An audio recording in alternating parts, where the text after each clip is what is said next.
আমার কষ্ট হলে আমি কাউকে দোষ দিই না, কারণ আমি বুঝে গিয়েছি যে আমার ভাগ্যটাই খারাপ। আসসালামু আলাইকুম everyone, welcome back to my new another blog from simple lifestyle. কেমন আছেন সবাই? আমি শুক্রবার মর্নিং থেকে ব্লগটা শুরু করছি। ফার্স্টে এখানে অনেকগুলো রুটি আমি ফ্রোজেন ছিল, সেটাকে আমি 4টা রুটি ছেঁকে নিয়েছি। অনেকগুলো বলছি, যেহেতু আমি একদিন রুটি রেডি করলে পরের দিন আর করি না, কারণ আমার বাবা যেহেতু একা খাবে, একার জন্য রুটি রেডি করতে ভালো লাগে না। এর জন্য তারপরে আমি ডাল ছিল, ডিম ভাজি করে, আমার ডিমটা একটু মচমচে করে ভাজি করেছিলাম, একটু কড়া করে, কারণ কড়া করে ডিম ভাজি খেতে আমার বাবা অনেক বেশি পছন্দ করে, তাই আমি ডিমটাকে এভাবে ভাজি করেছিলাম। দেন আমি এখানে বাজারটা রেডি করে নিব বলছি। তারপরে আমি একটু বাজার আনতে গিয়েছিলাম, অনেকগুলো বাজার শেষ হয়ে গিয়েছিল। আমার বাবার জন্য একটা কেক আনতে গিয়েছিলাম, যেহেতু ফ্রাইডে ছিল এর জন্য ভালো কেক পাওয়া যায়নি। রবিবার আসবে বলেছিল, এর জন্য কেক, এই বেকারির যে এমনি যে কেক, সেই কেকটা নিয়ে আসছিলাম। আর আমার বাবা যেহেতু পুডিং খেতে চেয়েছে, বললো যে কেক লাগবে না, আমি পুডিং খাবো, তাই পুডিং তৈরি করার জন্য আমি দুধ নিয়ে আসলাম। আর কিছু বাজার শেষ হয়েছিল, সেগুলো নিয়ে আমি বাসায় আসলাম। দেন বাজারগুলো নিয়ে বাসায় আসার পর তারপর আমি রান্না করার জন্য প্রস্তুতি নিয়ে নিলাম। রান্নার জন্য আমি এখানে সব কিছু কেটে ধুয়ে প্রথমে জালিতে ঝরা দিয়ে নিয়েছি, তারপরে এখন এটাকে প্রসেসিং করব। তারপর মাংসটা কেটে নিয়েছিলাম, আলু দিব। মাংসের থেকে আমার বাসায় মাংসের আলুটা খুব বেশি পছন্দ সবারই। আর এই আলুটা ফ্রাই করে রাখবো যখন, তখন আমার বাবাটা খেয়ে ফেলবে অনেকগুলা পিস, এর জন্য একটু বেশি করে আলুটা কেটে নিয়েছি। তারপর এটাকে একটু লবণ, হলুদ, মরিচের গুঁড়া দিয়ে এটাকে আমি ডিপ করে নিব। আসলে মনটা অনেক খারাপ, আজ শরীরটাও ভীষণ খারাপ। আমি যে কত কষ্ট করে ভয়েস ওভার করছি, প্লাস ভিডিও এডিটিং সব কাজ করছি, একমাত্র আমিই জানি। তারপর মন খারাপ, আমার বাবার সিলেবাস সব কিছু এলোমেলো হয়ে গিয়েছে, আবার নতুন করে সিলেবাস দিয়েছে, পরীক্ষার নাই 2 মাস, তাই মনটা ভীষণ খারাপ ছিল। এই খারাপ থাকার কারণে আমি এই টেনশনে আমি আরও, এমনিতেই শরীরটা খারাপ, তারপরে এই টেনশনে আরও বেশি মনটা আমার খারাপ হয়ে যাচ্ছে। তারপরও আপনাদেরকে তো আমি ভিডিও যেহেতু আপলোড করি, সেহেতু এটাও তো আমার একটা কাজ। সব ব্যস্ততার ভিতর দিয়েও এটাও আমার একটা ব্যস্ততা, এটাও আমার একটা কাজ বলতে পারেন, তাই কাজটা তো আমাকে জমা দিতে হবে। সবকিছু কেটে বেছে সুন্দর করে ক্লিন করে নিয়ে রসুনটা ব্লেন্ড করেছিলাম, নিয়ে ফার্স্টে আমি এখানে চিংড়ি মাছ ভুনাটা তুলে দিয়েছি। ওদিকে চুলাতে আমি আলুটা ফ্রাই করতে দিয়েছিলাম। আলুটা সুন্দরভাবে আমি একটু ব্রাউন কালার করে ভাজি করে নিব। দেখেন এদিকে আমার আলুটা প্রায় হয়ে গিয়েছে। আসলে 2-3 জায়গাতে রান্না থাকলে এই প্রবলেমটা একটুখানি ফেস করতে হয়। তারপরও আমার যে কত কষ্ট হচ্ছে আজকে ভিডিও এডিটিং করা প্লাস ভয়েস দেওয়া, সেটা একমাত্র আমিই জানি। একটা ভিডিওর পিছনে আপনারা দেখেন 2 মিনিট, 4 মিনিট, 5 মিনিট, বাট একটা ভিডিও এডিট করা, আপলোড করা, তারপরে তো সেটাতে ভয়েস ওভার করা যে কত বেশি কষ্ট, তা একমাত্র যারা করে তারাই জানে। দেন এই পর্যায়ে আমি আলুটাকে তুলে নিয়ে এখন আমি মাংসটাকে ভাজি করে নিব। সে একই তালে মাংসটা একটু ফ্রাই করে নিব। মাংসটাকে একটু ফ্রাই করে নিলে মাংসটা খেতে কিন্তু বেশ লাগবে। এদিকে দেখেন আমার চিংড়ি মাছটা দিয়ে দিয়েছিলাম, মশলার সঙ্গে কত সুন্দরভাবে কষানো হয়ে যাচ্ছে। যত বেশি ভালো কষানো হবে তত মজা লাগবে। চিংড়ি মাছের রেসিপি সম্পর্কে আর কি বলবো, অনেকগুলো রেসিপি তো পরপর আপলোড হয়েছে, এর জন্য এই সম্পর্কে আর কোনো কথা বলবো না।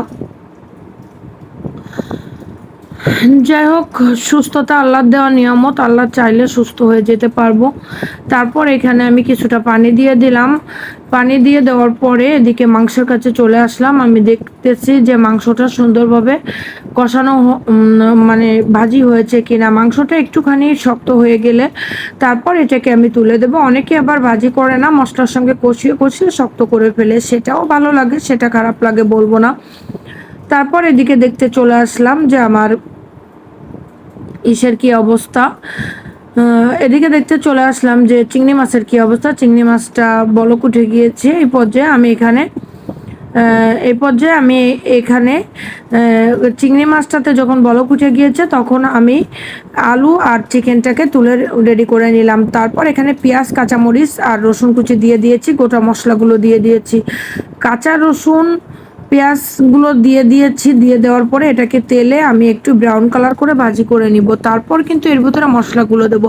অনেকে ব্রয়লার চিকেন খেতে পছন্দ করে না, বাট একটুখানি বেশি করে আপনারা মশলা দিয়ে চিকেনটা রান্না করবেন। পাঙ্গাস মাছ প্লাস ব্রয়লার চিকেন এইগুলোতে একটু আদা রসুন পেস্টের পরিমাণটা একটু বেশি দিবেন, তাহলে কিন্তু যে ব্যাড স্মেলটা আছে এই ব্যাড স্মেলটা কিন্তু আসবে না। দেন এই পর্যায়ে সব রকম গুঁড়া মশলা দিয়ে বাটা মশলা সব কিছু দিয়ে আমি এখানে কিন্তু একটু পেঁয়াজ বাটা ইউজ করেছিলাম। আমি ইদানিং মাংসে একটুখানি পেঁয়াজ বাটা ইউজ করতে পছন্দ করি যাতে গ্রেভিটা সুন্দর আসে।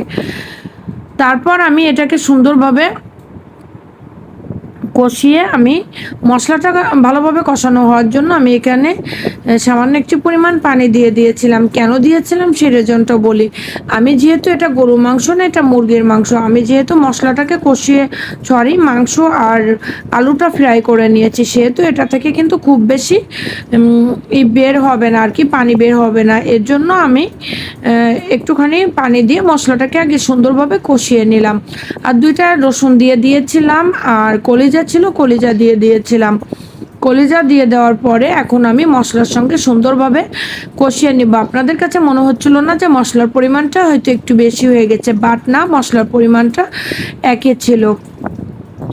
এর ভিতরে আমার মাংসটা রান্না করতে করতে বিদ্যুৎ চলে গিয়েছিল, তারপর আমি গ্যাসের রান্নাটা তুলে দিয়েছিলাম। সেখান থেকে আবার বিদ্যুৎ আসলো, আসার পরে মাল্টি কুকারের একটা ক্লিপ নিয়ে নিলাম। এই ভিডিওটা তৈরি করতে আসলে কত বেশি কষ্ট, কত বেশি পরিশ্রম হয় একটা ভিডিওর পিছনে, একমাত্র যারা তৈরি করে তারাই জানে। আপনারা তো 2-4-5 মিনিট দেখে একটা মন্তব্য করে ফেলেন, আপনাদের মন্তব্য আপনাদের কাছে।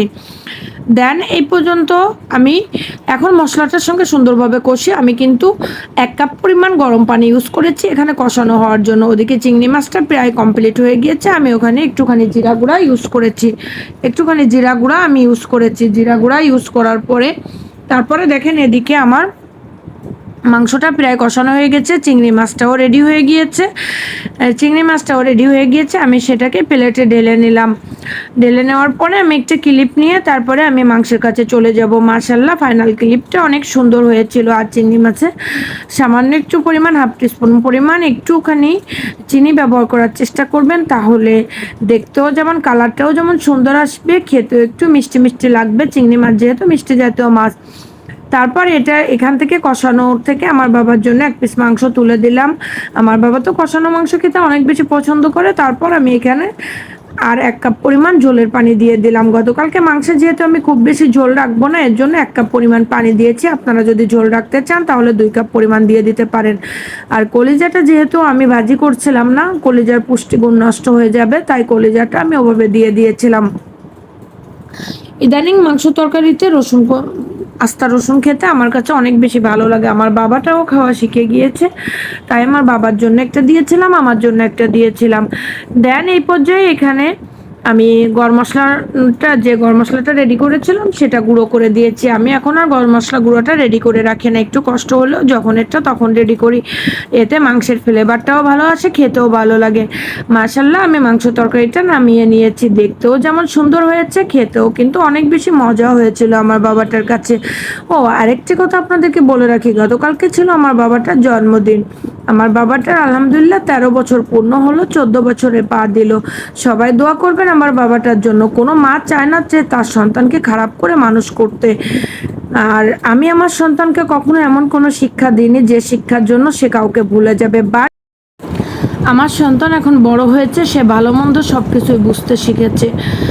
আর কোনো সন্তান কখনো এটা মেনে নিতে পারে না যে তার কোনো সন্তান যদি নিজ কানে শুনতে পায় যে তার মাকে কেউ অপমান করছে, তার মার সঙ্গে কেউ খারাপ ব্যবহার করছে, সে সন্তান কখনো তার সঙ্গে সম্পর্ক রাখবে না। আর আমি আমার সন্তানকে আমার শিক্ষা অনুযায়ী আমি তাকে বড় করার চেষ্টা করছি।